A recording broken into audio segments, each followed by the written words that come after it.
साम्राज्य सामान्यांचा असामान्य आवाज। भारत देशाचा 77वा प्रजासत्ताक दिन सोलापूर जिल्हा परिषदेत मोठ्या उत्साहात साजरा करण्यात आला।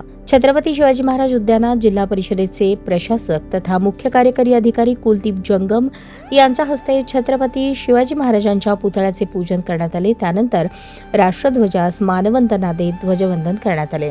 कार्यक्रमास जिल्हा ग्रामीण विकास यंत्रणेचे प्रकल्प संचालक चंद्रकांत जगताप, मुख्य लेखा व वित्त अधिकारी मीनाक्षी वाकडे, सामान्य प्रशासन विभागाच्या उपमुख्य कार्यकारी अधिकारी स्मिता पाटील, उपमुख्य कार्यकारी अधिकारी ग्रामपंचायत सूर्यकांत भुजबळ, कार्यकारी अभियंता संतोष कुलकर्णी, जिल्हा आरोग्य अधिकारी डॉक्टर संतोष नवले, शिक्षणाधिकारी माध्यमिक सचिन जगताप, शिक्षणाधिकारी प्राथमिक कादर शेख, कार्यकारी अभियंता नरेंद्र खराडे, ग्रामीण पाणीपुरवठा विभागाचे कार्यकारी अभियंता संजय धनशेट्टी, जलसंधारण विभागाचे कार्यकारी अभियंता सप्ताळे, गटविकास अधिकारी तसेच विविध विभागांचे प्रमुख अधिकारी कर्मचारी मोठ्या संख्येने उपस्थित होते।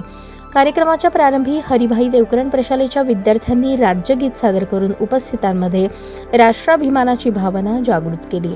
त्यानंतर जिल्हा कार्यक्रम व्यवस्थापक सचिन जाधव यांनी उपस्थितांना कुष्ठरोग निर्मूलनाची शपथ दिली।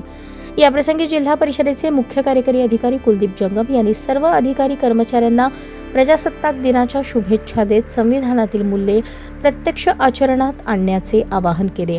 त्यानंतर त्यांच्या आणि एका बालिकेच्या हस्ते हवेत तिरंगा रंगाचे फुगे सोडून प्रजासत्ताक दिनाचा आनंदोत्सव साजरा करण्यात आला। त्यानंतर जिल्हा परिषद मुख्यालयात सहकार महर्षी शंकरराव मोहिते पाटील यांच्या पुतळ्यास पुष्पहार अर्पण करून अभिवादन करण्यात आले। यावेळी स्वीय सहाय्यक सुधाकर माने देशमुख, कक्ष अधिकारी अविनाश गोडसे कर्मचारी उपस्थित होते। कार्यक्रमाचे सूत्रसंचालन मेहताब शेख यांनी केले।